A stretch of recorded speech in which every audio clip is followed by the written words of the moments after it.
Me and my friends started a pressure washing business in our town. We bought a pressure washer, service cleaner, soap, and an extra hose. Here's some clips of us cleaning.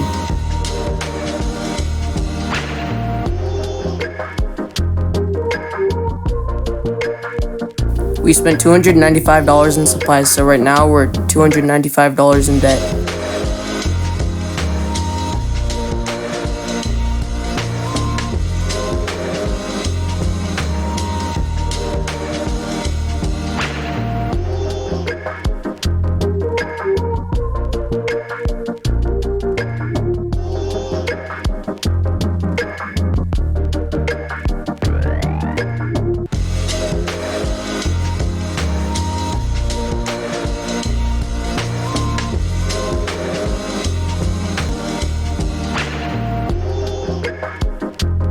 This is before,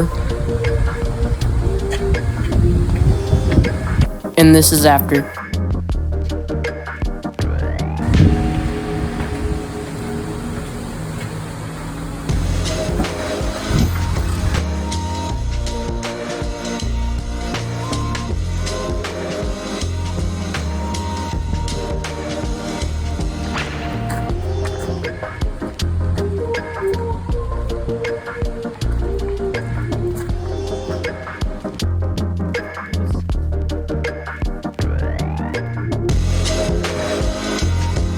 Comment anything that you think we can do better in pressure washing and making videos.